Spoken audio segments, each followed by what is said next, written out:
우리 질서가 있고 무질서가 있습니다. 질서와 무질서는 다만 우리가 줄 설 때만 그렇게 경험하는 것은 아닙니다.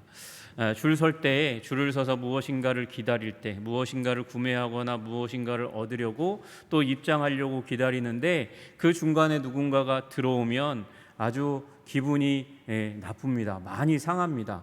왜냐하면 내가 시간과 노력을 들여서 그렇게 서 있는데 누군가가 거기에 새치기를 하면 화가 날 수밖에 없죠. 그건 부당하다고 여기기 때문에 그렇습니다. 여러분, 그래서 질서의 한 끝, 완전히 조금 변했는데 무질서로 바뀌는 일들이 일어납니다. 그래서 무질서는 무서운 것이에요. 무질서는 무너지게 만드는 것이고 깨어지게 만드는 것이 무질서입니다. 여러분, 무질서를 우리 한국이 굉장히 질서가 많은 나라라는 사실을, 바로 서 있는 나라라는 사실을 조금만 더 밖으로 나가면 많이 경험하게 됩니다. 여러분, 동남아에 가면 물론 그게 문화의 차이이긴 해요. 문화의 차이이긴 하지만 여러분, 찾기를 건널 때에도 우리와 다른 개념을 가지고 있는 나라 속에서 그렇게 교통 질서, 이 길을 건너는 일이 쉽지 않습니다. 굉장히 어렵습니다. 우리 조금만 더 가보면 제가 카자흐스탄에 갔을 때였어요. 기차를 타고 오후부터 해가지고 다음날 낮까지, 아침나절 그 거의 끝나는 지점까지 긴 기차를 타고 가는데 디스오더를 경험합니다. 무질서를 경험해요. 어디 가면 무질서를 경험하냐면 화장실 가면 무질서를 경험합니다. 우리나라에 있는 좋은 열차의 화장실과는 다른 화장실, 누군가가 한번 딱 어질러 놓고 그 다음에 닦지 않고 흘려 놓으면 그게 정말 무서운 화장실의 공포로 자리 잡는 거예요. 화장실 웬만하면 가고 싶지 않은 그런 일들이 일어나요. 아주 작은 차이인데도 질서와 무질서의 차이가 일어납니다. 여러분, 무질서와 질서의 차이는 우리가 책임진 그 자유만큼 합당하게 행동하느냐 안 하느냐에 의해서 그게 순식간에 바뀌어버리는 일이 일어나는 거죠. 여러분, 우리 보시면 23절에 질서를 지켜야 될 사람들이 23절부터 29절까지 질서를 지켜야 될 사람들이 지키지 않는 모습을 이야기하고 있어요. 여러분, 상상이 가십니까? 선지자들이 반역했다는 거예요. 하나님이 지적하세요. 선지자들이 25절에 보니까 선지자들이 반역했다 이렇게 말씀하십니다. 우는 사자가 음식물을 움킴같이. 여러분, 우는 사자는, 배고픈 사자는 결코 먹을 것을 빼앗기지 않으려 합니다. 그렇게 음식물을 움킴과 같이 무슨 일을 하냐면 사람의 영혼을 삼켰대요. 재물과 보물을 탈취하고 과부를 그 가운데서 그래서 많게 만들었다는 것입니다. 그러니까 남자들을 죽게 만드는 일에 누가요? 선지자들이 하나님의 말씀, 자칭 선지자라고 하는 사람들이 이렇게 타락하는 일들이 일어났다고 말씀하시는 거예요. 여러분, 제사장은 어떻습니까? 제사장들이 율법을 범했다고 말씀하시는 거예요. 성물을 더럽혔고 거룩한 것과 속된 것을 구별하지 않고, 여러분, 제사장이 가장 제사를 드리기 때문에 거룩한 것을 구별해야 되는데 그것을 구별하지 않는 삶을 살아갔다고 말씀하십니다. 그리고 안식일을 지키지 아니했다는 거예요. 나의 안식일을 보지 아니하였으므로 더럽힘을 하나님께서 받았다. 그들 가운데, 제사장들 가운데 하나님께서 더럽힘을 받았다, 그렇게 말씀하세요. 여러분, 그리고 고관들, 음식물을 삼키는 이리같이, 그렇게 음식물을 삼키는 이리같이 사람들의 피를 흘려서 생명을 빼앗는 일들이 일어나고 있다고 그렇게 말씀하세요. 거기서 끝난 게 아니고 선지자가, 하나님의 말씀을 맡은 자들이 이 고관들을 변호하는 일들이 일어나는 거예요. 그들을 위하여 회를 치라고 스스로 허탄한 이상을 보며 거짓 복수를 행하며 여호와가 말하지 아니하였어도 주 여호와께서 이같이 말씀하셨느니라 하면서 고관들을 도와주고 백업하는 일들이 일어나는 것입니다. 이것이 디스오더예요. 무질서예요. 여러분, 이게 이스라엘 백성들이 망한 이유라고 하나님께서 말씀하시는 거예요.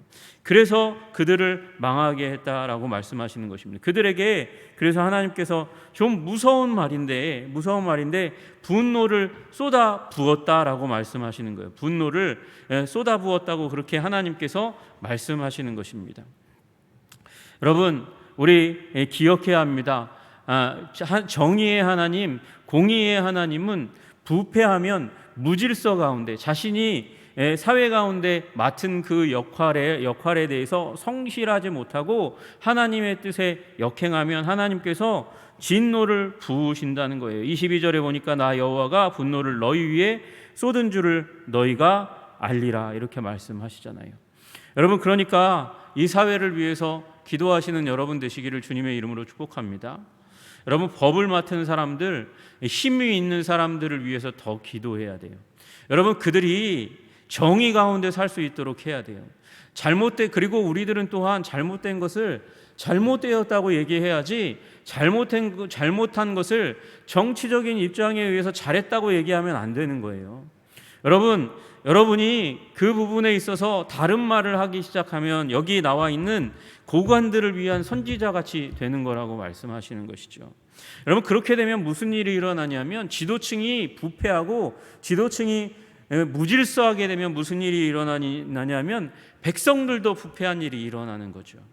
여러분, 29절에 보니까 이 땅 백성들은 포악하고 강탈을 일삼고 가난하고 궁핍한 자를 압제하고 나그네를 부당하게 학대하였으므로 그렇게 말씀하세요.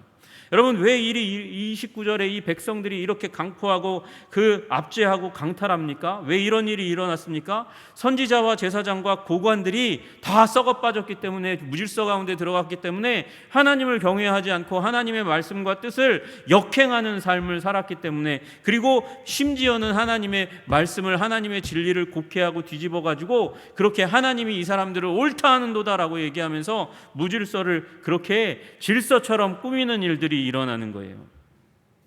그래서 하나님께서 이스라엘 백성에게 뭐라고 말씀하시냐면 그들이 찌꺼기가 되었다 그렇게 말씀하세요. 18절에 보니까 인자야 이스라엘 족속이 내게 찌꺼기가 되었나니, 이 무슨 말이에요? 쓰레기가 되었다는 것입니다. 아무짝에 쓸모없는 쓰레기 같은 존재가 되어버렸다고 말씀하시는 거예요. 여러분, 우리 이 말씀 앞에 우리 스스로를, 이 나라 민족을, 우리 사회를 바로 바라보고, 그리고 이 사회를 위해서 무엇 할 것인가를 고민하는 일이 일어나야 될 줄로 믿으시기를 주님의 이름으로 축복합니다. 안 그러면 하나님께서 무슨 일을 행할 것이냐면 20절의 말씀대로 하나님께서 풀무불 가운데 집어넣으시겠다는 거예요. 그 풀무불이 뭐냐면 하나님의 분노예요. 하나님의 진노예요. 그곳 가운데 들어가게 해서 그곳 가운데서 두고 녹이고 태우고 녹이는 일들이 일어나는 거예요. 사람이 은이나 놋이나 쇠나 납이나 주석이나 모아서 풀무불 속에 넣고 불을 붙여 녹이는 것 같이 내가 노여움과 분으로 너희를 모아 거기에 두고 녹이리라. 여러분, 여기 은이나 놋이나 쇠나 납이, 주석이, 문제는 이게 오염된 거예요. 불순물이 너무나 많은 거예요. 더러워진 거예요. 그래서 그것을 풀무불 가운데 두어서 녹이겠다는 것이죠. 그래서 그 불순물을 없애겠다는 게 분노의 그 풀무불 가운데서, 분노의 풀무불은 다른 말로 하면 공의의 풀무불이에요. 그 공의의 풀무불 가운데서 이들의 찌꺼기를 다 없이 하고 순전하게 만들겠다, 정결하게 만들겠다, 그렇게 말씀하시는 것이죠. 왜 하나님께서 이렇게 하십니까? 이스라엘 백성이 거룩해야 하나님께서 영광을 받는데 이 무질서 가운데 들어가서 더럽게 되니까 하나님께서 그 명예가 실추되고 그 하나님이 우스워지는 일이 일어나는 것이죠. 그게 15절의 말씀이에요. 내가 너를 문나라 가운데 흩으며 각 나라에 해치고 너의 더러운 것을 내 가운데서 멸하리라 그렇게 말씀하셨어요. 여러분, 이들을 왜 흩으시냐면 하나님께서 열방과 민족들 가운데 더럽힘 받았기 때문에 그렇게 말씀하시는 것이죠. 여러분, 우리 하나님께서 조롱거리가 되었기 때문에 하나님께서 진노하시고, 그래서 이스라엘 백성들을 다시 한번 거룩하게 하시겠다고 말씀하시는 거예요. 여러분, 22장 4절에 보니까 후반절에 그러므로 내가 너로 이방의 능욕을 받으며 만국의 조롱거리가 되게 하였노라. 너 이름이 더럽고 어지러움이 많은 자여, 가까운 자나 먼 자나 다 너를 조롱하리라 그렇게 말씀하세요. 왜 조롱받는 자리에 들어가게 하십니까? 그들이 불의함으로 무질서로 하나님을 조롱했고 하나님을 더럽게 만들었기 때문에 그렇게 하나님께서 행하시는 거죠. 여러분, 하나님께서 지금까지 무슨 얘기하냐면 이만큼 사회가 부패했기 때문에 그래서 내가 분노로 이들의 불순물을 녹이기 위해서 분노의 풀무불 가운데 이들을 집어넣고 나의 명예를 짓밟은 그들을 조롱거리가 되게 하겠다고 그렇게 명확하게 말씀하셨거든요. 그런데 30절에 가서 또 하나님께서 그런데 여기까지 이렇게 22장 사실은 1절부터 시작해서 29절까지 동일한 논지를 가지고 너희들의 죄악을 하나하나 지적하시고 그리고 분노의 풀무불 가운데 너희를 들어가게 하는 거에 마땅하지 않겠니? 라고 말씀하셨던 그 하나님께서 갑자기 이상한 말을 하세요. 이 땅을 위하여 성을 쌓으며 성 무너진 데를 막아서서 나로 하여금 멸하지 못하게 할 사람을 내가 그 가운데서 찾다가 찾지 못하였으므로 성을 쌓고 성 무너진 데를 막아서는 사람, 그 사람을 그래서 그 사람이 어떤 역할을 하는 사람이냐면 나로 말미암아 멸하지 못하게 할 그 사람을 내가 너희 가운데 찾지 못했어. 그래서 내가 너희 위에 분노를 쏟아붓는 거야. 그렇게 말씀하시는 거예요. 내 진노의 불로 멸하여 그들 행위대로 그들 머리에 보응하였느니라. 그렇게 말씀하시는 거예요. 지금 심판은 이미 이루어진 거예요. 남유다가 하나님의 심판을 받아서 그래서 세상 가운데 흩어졌어요. 이미 흩어지고, 그런데 이들이 역사 해석을 하는데 도대체 이해가 안 되는 거예요. 언약의 하나님 가나안 땅으로 이끌어 오시기 위해서 출애굽의 대역사를 일으키시고 이 광야를 40년 동안 주님께서 구름 기둥과 불 기둥으로 지키셨음에도 불구하고 그래서 가나안 땅을 차지하게 만드시고 그 방황의 세월이 물론 있었지만 하나님께서 다윗과 솔로몬을 통해서 위대한 왕조를 여셨단 말이죠. 그리고 제국의 역사를 열어가시다가 그 조금 잘못했다고 죄악 가운데 있다고 하나님께서 설마 예루살렘은 치지 않으시겠지, 하나님께서 하나님의 도성 성전이 있는 그곳 예루살렘은 지키시겠지, 저들이 아무리 외세의 세력이 공격해 와도 하나님께서 하나님의 백성의 도성의 중심 예루살렘은 그분의 집이 있으니까 깨뜨리지 않으실 거야. 근데 깨뜨려졌어요. 근데 하나님께서 그 정당성을 얘기하시는 거예요. 너희들이 이만큼 큰 죄악 가운데 있었잖아. 무질서 가운데 있었잖아. 두 번째, 성을 쌓으며 성 무너진 데를 막아서서 나로 하여금 멸하지 못하게 할 사람이 없었잖아. 그렇게 말씀하시는 거예요. 그 사람을 내가 찾았는데 찾다가 못 찾았어. 그래서 내가 멸할 수밖에 없었다니까. 내가 분노를 쏟아 부을 수밖에 없었다니까. 그렇게 말씀하시는 거예요. 여러분, 하나님이 되게 이중적이지 않으세요? 시컨 치셔놓고 너희들이 그렇게 분노의 풀무불 가운데 들어갈 이유가 충분하다고 그렇게 말씀하셔놓고 갑자기 후회하시는 듯한, 약간 뒤로 돌아서시는 듯한 모습을 하시는 거예요. 없었잖아. 여러분, 여기에 하나님의 안타까움이 보이세요? 없었잖아 라고 말씀하시는 거예요. 여러분, 이 하나님이 좀 이상하게 보이신다면 하나님이 왜 이렇게 그 진노를 분노를 멸망을 정당화하시고 내가 읽어봐도 너무나 마땅한데, 근데 갑자기 30절에 가셔가지고 다른 태도를, 스탠스가 달라지잖아요. 왜 이러시는 거야? 주님의 자아가 분열된 건가? 달라지셨나? 여러분, 그렇게 여기면 아버지의 마음을 한 번도 잘 경험해 보지 못한 분인 거예요. 아버지의 마음. 제가 하나님 아버지의 마음까지 얘기하는 게 아니고 육신의 아버지의 마음, 그 마음도 잘 경험해 보지 못한 사람인 거죠. 자녀가 잘못했어요. 잘못해가지고 참고 또 참았는데 참을 수가 없어. 그래서 매를 들었어요. 매를 들은 이유가 너무도 합당해요. 그래서 매질을 했어요. 너무 잘못했기 때문에, 너무 무질서 가운데 들어가고 죄가 있었기 때문에 그래서 매를 들었어요. 매를 들었는데 정신분열증에 걸린 것처럼 시간이 조금 지난 다음에 그 아들이 내가 때린 그 맞은 자리가 아프지 않을까? 그러고 눈물이 핑 도는 모습을 발견하는 거예요. 그게 아버지의 마음이더라고요. 그게 저의 마음이었고, 그렇게 생각해 보니까 예전에 제가 잘못했다고 매질을 하셨던 그 아버지가 조금 있다가 눈물을 흘리면서 제 맞은 자리를 그렇게 돌아보시던 그 아버지의 모습이 다시 한번 생각났어요.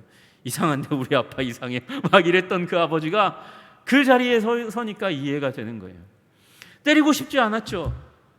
그렇게 범죄 가운데 있었는데, 근데 거기에 단 하나의 가능성이 있었다면, 여러분 여기 성을 쌓고 성 무너진 데를 막아서는 사람, 하나님으로 멸하지 못하게 할 사람, 그 사람을 찾았는데 찾고 찾았는데도 없었던 게 주님께서 남유다를 멸망시킬 수밖에 없었던 이유라고 말씀하시는 거예요. 여러분, 제가 주일날 말씀드렸던 말씀 가운데, 여러분 사실은 이 말씀까지 하고 싶었는데 시간이 없어서 말씀을 못 드려서 오늘 말씀드리는데, 여러분 거기 성 무너진 데를 막아서서 이 단어를 여러분 밑줄 치셔야 됩니다. 여러분 이 단어가 페레츠라는 단어예요. 페레츠라는 단어. 이 페레츠라는 단어가 어떤 단어냐면, 틈이 났다, 균열됐다, 폭발이 일어났다, 관계가 단절됐다, 파괴됐다, 이럴 때 사용하는 말이 페레츠라는 단어예요. 원래 정상이 아닌 거죠. 거기 정상이었던 자리 가운데 터져나오고 균열이 일어나고 무너진 데가 생긴 거예요. 여러분, 그런데 그 무너진 자리, 파열이 일어난 곳에, 그 균열이 일어난 곳에 가서 서는 사람이 없었다는 거예요. 주님께서 말씀하시는 것. 여러분, 이 부분이 영어로 하면 in the gap이라고 되어 있고, 어떤 성경에는 between이라고 되어 있어요. 어디 사이에라는 말이죠. 여러분, 이 사이에 들어가서 이 자리를 메꾸는 사람이 없었기 때문에 내가 멸망시킬 수밖에 없었다, 그렇게 말씀하시는 것입니다. 여러분, 그래서 여러분 중보기도 강의하시거나 가르치시는 분들이 결렬된 틈 가운데 들어가서 기도해야 된다. 그 결렬이 이 단어예요. 페레츠라는 단어거든요. 이 무너진 데 가운데 들어가서 기도해야 된다는 거예요. 무너진 데가 어디예요? 선지자의 디스오더, 제사장의 잘못됨, 고관들의 무너지는 것, 백성들이 포악하게 되는 것, 이 자리 가운데 들어가서 그들 그 악으로 행하고 있는 그곳 가운데 의의를 세우고 하나님의 성품을 선포하고, 그리고 돌아오게 하는 사람들이 없었기 때문에, 그 무너진 데 들어가서 성을 세우는 사람들이 없었기 때문에 내가 무너뜨릴 수밖에 없었다라고 말씀하시는 것이죠. 여러분, 그러면 이 사회는, 이 남유다는 그런 사람이 없었기 때문에 무너졌다고 말씀하시는데, 하나님께서 사랑하신 민족이 있거든요. 사랑하신 민족이 있어요. 여러분, 이 19세기 말에 예수 그리스도를 구주요 주님으로 받아들이기 시작했어요. 물론 그 전에 구교가 있었지만 그때부터 받아들이기 시작했고, 근 100년이 되지 않아서 첫 번째 대각성 부흥을 경험했습니다. 그 부흥을 경험하고 나서 1907년에 부흥을 경험하고 나서 하나님께서 이 땅 가운데 믿는 사람들을 불일듯 일으켜 주셨어요. 여러분, 1907년에 평양의 부흥이 일어났지만 또 하나 하나님께서 은혜를 주셔서, 하나님께서 1907년에 이 경성 땅 가운데서 교회가 있었는데 힘이 없었던 그곳에 전도운동을 일으키는 한 무리들을 일으키셨어요. 동현 구리기에서 북치고 장구치며 기도하고, 그리고 복음 전파하던 이 동양선교회 복음전도관의 사람들을 통해서 사람들이 교회에 모여서 열렬히 기도하고 통성기도하는 일들이 일어났어요. 그게 성결교회의 시작이에요. 여러분, 거기서 여기 이 하나님께서 이 일제치하 그 가운데서 신앙운동하는 사람들을 통해서 민족에게 소망을 회복시켜 주셨는데, 이 땅이 6.25를 겪잖아요. 잿더미가 되었잖아요. 무너졌잖아요. 깨어졌잖아요. 여러분, 그래서 지난주에 제가 말씀드린 대로 빌리그레암과 바피치가 이 땅 가운데 와서 이 땅의 이 안타까운 모습을 보고 모금운동을 해서 국제선명회를 통해서, 교회를 통해서, 그래서 먹을 것을 나누어주고 소망을 나누는 일들이 일어났고, 그래서 그 전쟁의 잿더미 가운데서 일어날 수 있는 은혜를 주신 줄 믿으시기를 주님의 이름으로 축복합니다. 바피어스 목사님을 통해서 그래서 회복이 일어나고, 빌리그레암 목사님을 통해서 이 여의도 중심으로 해서 이 땅 가운데 다시 한번 부흥 운동이 일어났어요. 하나님께서 이 해방 이후에 또 우리 성결교회 가운데서는 영적인 걸출한 메신저 이성복 목사님을 통해서 한국교회를 깨우는 일들을 일으켜 가셨단 말이죠. 그래서 이 70년대 80년대 이후로 줄기차게 하나님께 이 나라를 살려주십시오, 그렇게 기도하는 구국운동을 통해서 하나님께서 이 민족을 절망 가운데서 되살린 줄로 믿으시기를 주님의 이름으로 축복합니다. 잿더미에서 생명의 자리로 옮기신 줄로 믿으시기를 주님의 이름으로 축복합니다. 여러분, 구국운동 왜 했냐면 나라가 너무나 어려우니까, 너무나 힘드니까, 절망 가운데 있으니까, 까딱하면 이 나라 민족이 그냥 날아갈 것 같은 그 위기 가운데 있었으니까, 위로는 북한이 있고 옆으로는 일본이 있으니까, 이 서해 옆쪽으로 가면 중국이 있으니까, 이 강대국들 틈 사이에서 우리는 힘이 없고 무력하니까, 그래서 기도밖에는 할 수 없어서 구국을 하나님 이 나라 민족을 살려주십시오. 그래서 기도를 했단 말이죠. 그 기도를 보시고 하나님께서 이 나라 민족을 여기까지 이끌어 주신 줄로 믿으시기를 주님의 이름으로 축복합니다. 그런데 지금 우리 한국이 기도 없이도 살 수 있는 것처럼 이야기해요. 기도 없이도 살 수 있는 것처럼, 나라와 민족이 운영될 수 있는 것처럼 그렇게 우리 그리스도인들도 믿고 살아가는 것 같아요. 저부터 그렇게 살아가는 것 같아요. 여러분, 우리가 이 나라 민족을 위해서 기도해야 되는 줄로 믿으시기를 주님의 이름으로 축복합니다. 여러분, 주님께서 말씀하세요. 성을 쌓으며 성 무너진 데를 막아서서 나로 하여금 멸하시게 못할 사람이 없어서 내가 멸망시켰다고. 똑똑한 사람이 없어서, 정치 잘하는 사람이 없어서, 운동 잘하는 사람이 없어서, 조직을 잘하는 사람이 없어서, 탁월한 과학자가 없어서, 그래서 유다 민족을 멸망시키신 게 아니고, 무너진 데를 막아서고 성을 쌓는 사람이 없어서, 회복의 자리 가운데 나아가는 사람이 없어서, 하나님의 뜻과 하나님의 의의를 세워갈 사람이 없어서, 그래서 멸망시키셨다고 말씀하시는 거예요. 여러분, 이 나라 민족이 다시 한번 위기 가운데 왔습니다. 여러분, 태풍이 지나간 것 같은데 아직 여파가 남아 있어요. 여러분, 이 나라 민족의 근간 산업 중에 하나인, 산업체의 하나인 포항제철이 홍수로 말미암아 물이 빠지지 않아요. 복구하는데 1년 정도가 걸릴지 모르겠다 그래요. 여러분, 밤낮 복구 운동하고 있는데 아직 멀었다고 얘기하는 거예요.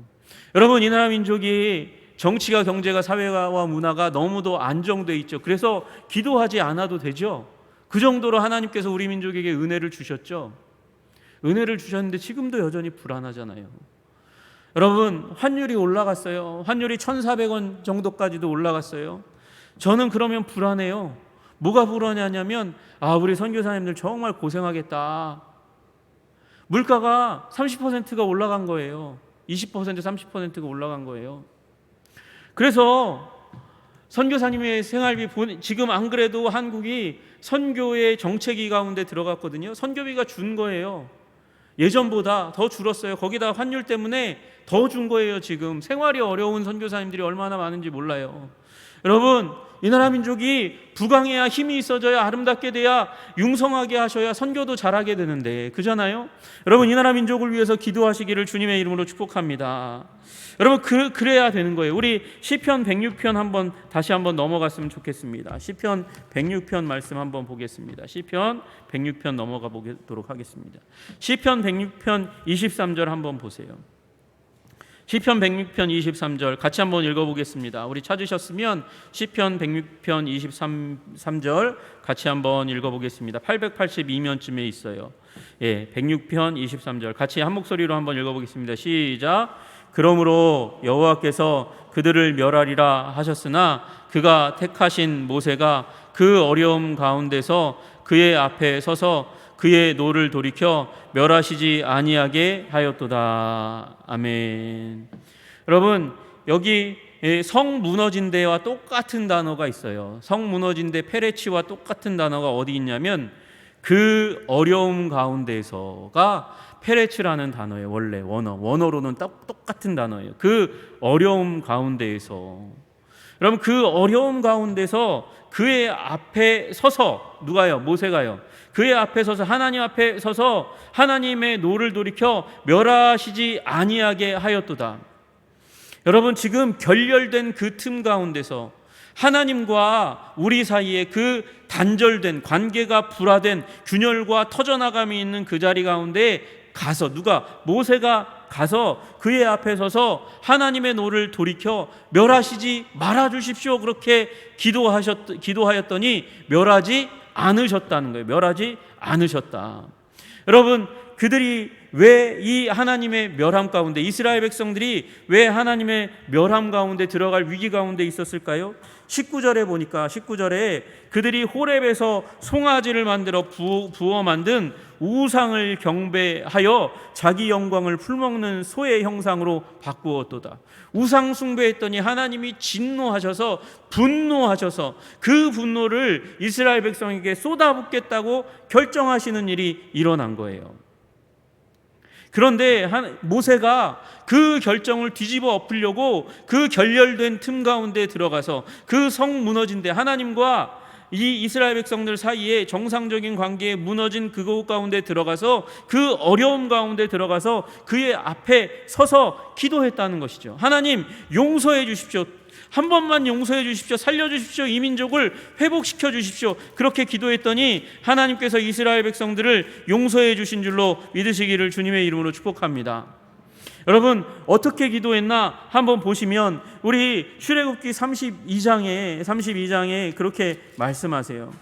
32장 7절에 보니까 하나님께서 모세에게, 지금 시내산에서 하나님의 말씀을 듣고 있는 모세에게 말씀하시는 거예요. 너는 내려가라. 7절에 너는 내려가라. 내가 애굽 땅에서 인도하여낸 내 백성이 부패하였도다. 우상 숭배한다는 거예요. 내가 그들에게 명령한 길을 속히 떠나가서 그 명령 가운데 심심하면 하나님께서 말씀하신 게 우상 숭배하지 말아라 말씀하신 것인데, 그 말씀을 떠나가서 송아지를 부어 만들고 그것을 예배했다, 그렇게 말씀하시는 거예요.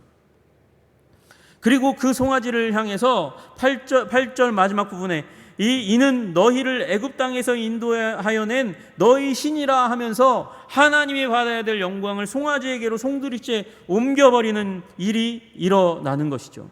그래서 하나님께서 말씀하시는 거예요. 10절에 그런즉 내가 하는 대로 두라. 내가 그들에게 진노하여 그들을 진멸하고 너를 큰 나라가 되게 하리라. 이스라엘 백성들을 진멸한다는 건 완전히 다 없애버린다는 거예요. 진멸이라는 말은 그들의 생명만 앗아가는 게 아니라 그들의 소유 전체를 다 송두리째 깡그리 완전히 없애버린다는 것이에요. 그들뿐만 아니라 그들의 가진 것까지도 다 더러워졌기 때문에 진멸해버리겠다, 하나님께서 그렇게 말씀하시고 모세 너를 시작으로 해서 내가 큰 나라를 만들겠다, 그렇게 말씀하시는 것이죠. 근데 모세가 땡 잡았습니다 그렇게 얘기하지 않고 하나님 앞에 나아가서 기도합니다. 11절부터 보시면 여호와여 어찌하여 그 큰 권능과 강한 손으로 애굽 땅에서 인도하여 내신 주의 백성에게 진노하십니까? 하나님께서 기적으로 인도해낸 그 백성을 향해서 진노하심이 마땅치 아니하십니다. 어찌하여 애굽 사람들이 이르기를 여호와가 자기의 백성을 산에서 죽이고 지면에서 멸하려는 악한 의도로 인도하여 내었다고 말하시게 하시려 하나이까? 주의 맹렬한 노를 그치시고 뜻을 돌이키사 주의 백성에게 이 화를 내리지 마옵소서.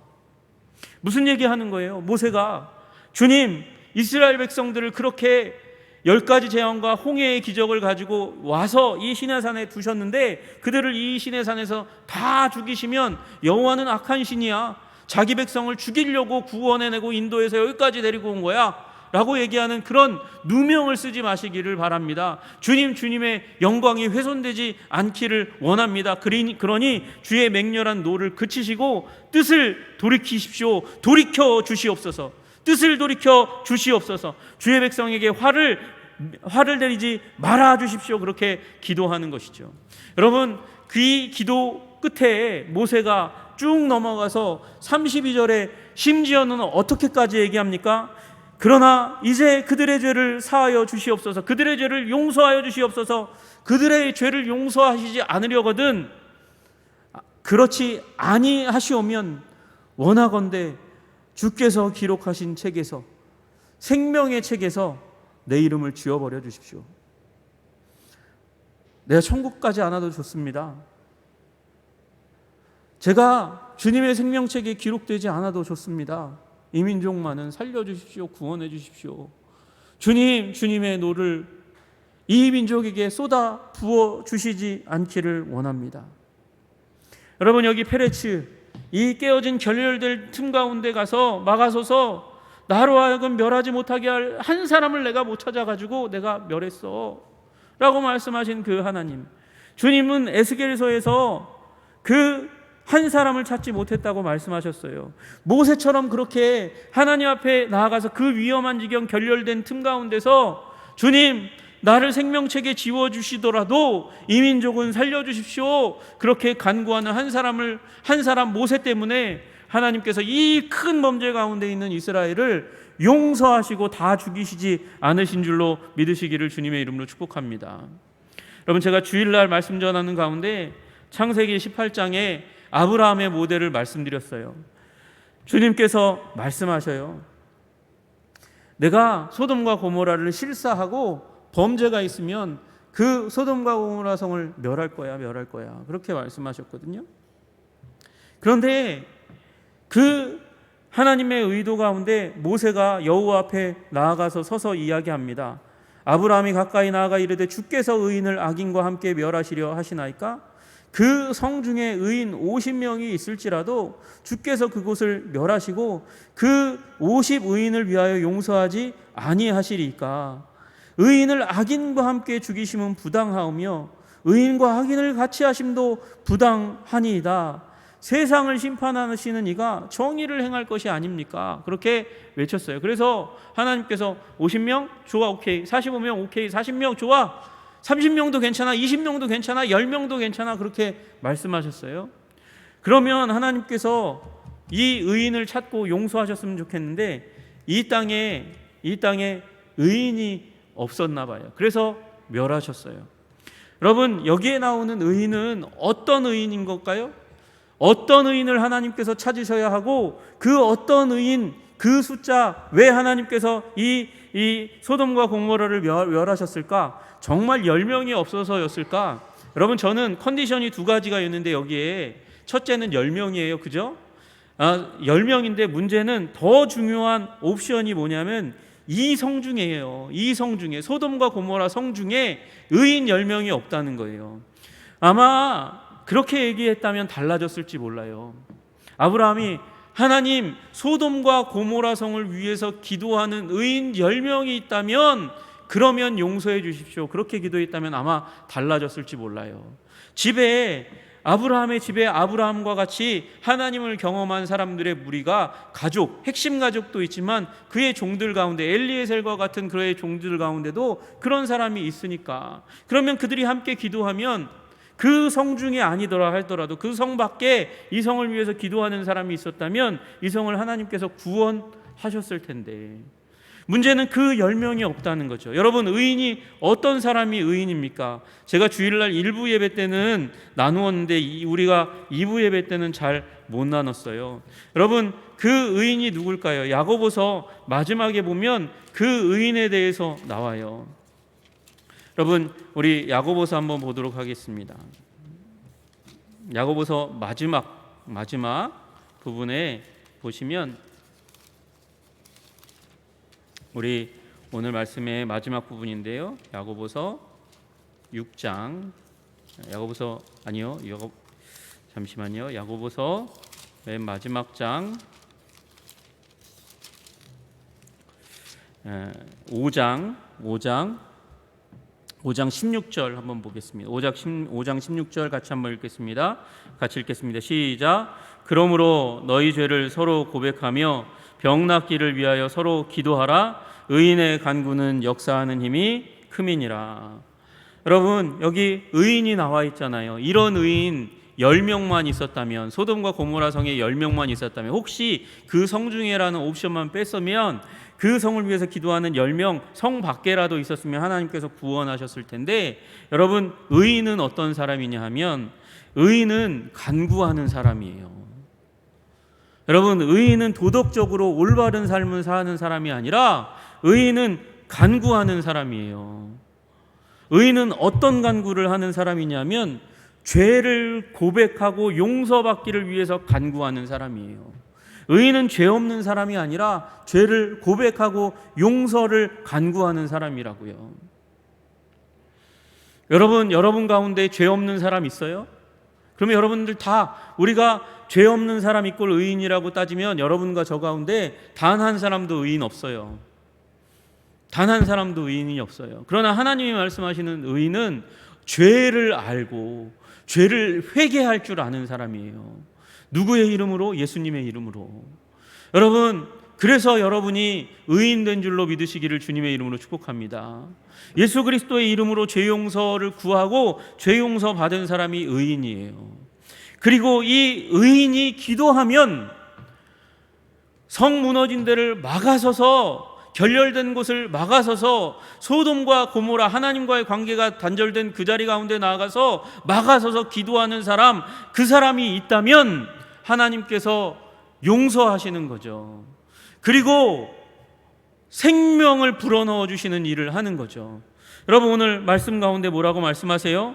여러분, 우리 믿음의 기도는 병든 자를 구원하리니 주께서 그들을 일으키시리라 말씀하세요. 그래서 이 병자를 위해서 낫도록 기도할 때에 필요한 것이 의인의 간구고, 의인의 간구는 죄의 기도로부터 시작해서 죄 고백의 기도로 시작해서 병 낫기를 기도하는 것으로 인해서 이루어진다고 말씀하시는 것이죠.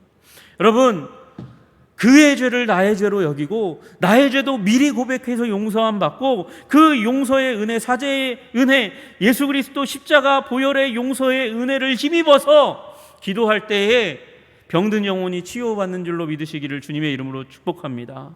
이 사회에 병든 곳이, 영역이, 삶이, 가정이, 인격이, 조직이 회복되는 일들이 일어나는 줄로 믿으시기를 주님의 이름으로 축복합니다. 여러분, 성이 무너졌어요. 예루살렘 성이 무너졌대요. 이스라엘 민족이 있대요. 여러분, 그 이스라엘 민족과 성이 있는데 그 성 전체를 구원하는 일은 모세같이 탁월한 사람, 그럴 수 있어요. 저도 자신이 없으니까. 주님, 제가 정말 무릎 꿇고 기도하고 간구하고 우리 교회의 부흥을 위해서 기도하면 교회가 부흥될까요? 부흥될까요? 사실 자신이 없어요. 나 한 사람으로 그런 위대한 일이 일어난다고? 나 한 사람으로 그런 위대한 일이 일어날 수 있다고? 자신이 없어요. 그러나 함께 기도하면 이 일이 일어날 줄로 믿으시기를 주님의 이름으로 축복합니다. 우리 형제자매들이 함께 마음을 모아서 교회의 회복을 위해서, 이 땅의 회복을 위해서, 병든 자의 회복을 위해서 기도하면 진정한 하나님의 긍휼과 사랑이 우리 가정마다, 인격마다, 삶마다 일어나게 될 줄로 믿으시기를 주님의 이름으로 축복합니다. 여러분, 나라를, 이방 나라를 유업으로 주리라 말씀하셨으니까 우리 하나님의 백성들은 이방 민족도 얻을 수 있는 능력이 있어요. 이방 민족, 이방 나라까지 얻을 수 있는 예수 그리스도의 나라로 그렇게 임하게 할 수 있는 능력이 있다고 말씀하세요. 여러분, 그만큼 우리의 기도는 능력이 있거든요. 그 구하라고 말씀하셨으니까, 이방 나라를 주시겠다고 말씀하시면서 구하라고 말씀하셨으니까, 여러분, 기도의 능력은 그만큼 큰 능력이 있는 줄로 믿으시기를 주님의 이름으로 축복합니다. 그러나 여러분, 생각해 보세요. 나라 통째를, 민족 통째를 얻기 위해서는 먼저 무엇을 얻어야 될까요? 한 사람을 얻어야 되죠. 한 사람을 회복시켜야 되죠. 한 사람을 고쳐야 되죠. 그리고 가정을 고쳐야 되죠. 사회를 고쳐야 되죠. 조직 하나, 공동체 하나를 점점 회복시키는 일을 해나가야, 그래야 나라 전체를 얻는 일들이 가능하겠죠. 여러분, 우리가 이 지역사회를 복음화하기 위해서는 한 영혼을 위해서 기도하는 것부터 시작해야 위대한 일이 일어나는 거예요. 병든 자 하나를 놓고 기도해야, 가정 하나를 놓고 기도해야 이 지역사회가 변화되는 일이 일어날 줄로 믿으시기를 주님의 이름으로 축복합니다. 여러분, 그래서 기도하십시오. 결렬된 그곳 가운데, 하나님과의 관계가 파열된 곳, 틈이 난 곳, 무너진 곳, 깨어진 곳, 그곳 가운데 들어가서 그 안에 들어가서 양편을 붙들고 기도하는 여러분 되시기를 주님의 이름으로 축복합니다. 여러분, 한 사람의 젊은이 이야기하고 오늘 마무리하려고 합니다. 한 사람의 젊은이가 있었습니다. 이 젊은이는 시골에서 올라온 한 젊은이에요. 이 젊은이는요, 이 아버지가 일찍 돌아가시고 어려운 가운데 있었거든요. 어머니가 아이들을 많이 낳았어요. 많이 낳아서 그 힘든 가운데 있었는데, 이제 도시에 나와가지고 직장 생활하면서 외삼촌의 그 구두 가게에서 이제 일을 시작합니다. 그래서 돈을 법니다. 돈 버는 데밖에는 관심이 별로 없었습니다. 근데 외삼촌이 꼭 주일학교 가야 된다 그러니까 교회에 나갔어요. 근데 교회에 나갔는데 그 교회에 나간 그 교회 학교 교사 선생님이 이 사람에 대해서 관심이 너무 많은 거예요. 그래서 어느 날 결단을 했어요. 성경을 가르치다가 성경 가르치면 이상한 얘기하고 딴 얘기하고 헛소리하고 막 이러니까 답답해가지고 어느 날 결단하고 이 사람이 일하는 구두방 가운데 갑니다. 가가지고 기도 열심히 하고 가가지고 당신 예수 그리스도를 개인적으로 영접한 일이 있습니까? 없습니다. 그래서 개인적으로 복음을 제시합니다. 그 복음을 그날 그 선생님에 의해서 전한 선생님에 의해서 영접하고 복음을 영접하고 예수 그리스도를 영접합니다. 그날이 4월 21일이었대요. 그래서 어머니에게 편지를 즉각 씁니다. 어머니가 낳아준 날은 2월 5일인데 내가 다시 태어난 성령으로 다시 태어난 날은 4월 5일입니다. 어머니 축하해 주세요. 그렇게 이야기했어요. 그리고 이 사람이 열심히 또 이 일을 해 나갑니다. 근데 복음에 대한 열정이 막 살아나는 거예요. 그래서 교회에 가서 나에게도 반을 주십시오. 나도 지도할 수 있게 해주세요. 너 초등학교 5학년밖에 못 나왔는데 중퇴하고 왔는데 무슨 너같이 무식한 애한테 지금 영혼을 맡기냐? 안 돼. 이렇게 얘기하는 거죠. 답답해요. 그래서 나가서 전도해서 데리고 온 사람들을 자기 반원으로 삼아서 그들을 가르치는 일들이 일어났습니다. 지도자로 서는 거예요. 말씀을 전하는 거예요. 여러분, 이 사람이 어느 날 평신도 모임 가운데 설교하고 나왔습니다. 설교하고 나온 그 자리에서 두 명의 여인이 쫓아와 가지고 얘기하는 거예요. 우리는 당신을 위해서 기도하고 있습니다. 그렇게 얘기하는 거예요. 여자 두 분이, 감리교인 두 명이 당신을 위해서 기도한다니까 무디가 왜 나처럼 이렇게 신앙 좋은 사람을 위해서 왜 기도해? 그렇게 얘기하면서 뭐라고 그랬냐면 불신자를 위해서 기도하시지 왜 저를 위해서 기도하세요? 그렇게 얘기하는 거예요. 그랬더니 이 여인들이 얘기하는 거예요. 당신이 성령의 권능에 사로잡힌다면 얼마나 놀랍게 쓰임받을지 우리가 기대하면서 생각하면서 그래서 당신을 위해서 기도하고 있습니다. 성령의 권능이 당신을 사로잡기 위해서 기도하고 있습니다. 그 말 듣고 그 사람도 그 여인들의 기도를 뒤에 두고 기도의 자리 가운데 열심히 들어갑니다. 그 어느 날 그가 길을 가다가 성령님이 강력하게 임재하시는 거예요. 힘있게 임재하시는 거예요. 그리고 그의 삶을 통해서 복음이 그가 살고 있는 미국 땅뿐만 아니라 그 원래 복음을 가지고 있던 미국을 세운 나라들의 사람들의 땅이었던 유럽 땅을 변화시키는 일이 일어나는 거예요. 그가 D.L. 무디입니다. 그런데 그가 이런 기도 가운데서 탄생되었지만 한 번은 놀라운 기도의 경험을 합니다. 두 번째 영국을 방문했을 때예요. 근데 두 번째 영국을 방문했을 때 그가 아침에 메시지를 전했는데 냉랭해요. 도대체 집회 가운데 성령님이 운행하지 않아요. 성령이 충만하게 임해서 역동적으로 열심히 있게 그냥 힘있게 사역을 해왔던 그 무디의 메시지가 영국의 그 회중들, 그 냉혈한 그 사람들 가운데, 냉철한 사람들 가운데는 들어가지 않는 걸 느끼게 되었어요. 그래서 가지 말까? 저녁 때? 가지 말까? 그러고 있었죠. 그런데 저녁에 왔더니 놀라운 일이 일어나는 거예요. 아침하고는 전혀 딴판이에요. 사람들은 그 사람과 이 사람이 별로 다르지 않은 사람들인데, 똑같은 영국 사람들인데 뭔가 달라져 있어요. 뭔가 달라져 있는 거예요. 이게 무슨 일이지? 하여튼 집회를 끝내고 나왔는데 나중에 그 이유를 알게 되었어요. 이 무디가 이 교회에 와서 메시지를 전하게 하여 주시옵소서 기도해 왔던 한 여인이 있었어요. 그 여인의 기도, 그 여인의 기도 때문에 무디가 그 교회에 와서 메시지를 전하게 된 것이었고요. 그리고 이 여인이 오전에 무디가 메시지를 전했다는 사실을 자신의 동생으로부터 들었어요. 형제 동생으로부터, 남동생으로부터 들었어요. 그래서 문제는 이 여인이 반신불수의 여인이었다는 게 문제죠. 거동이 불편해요. 다닐 수가 없어요.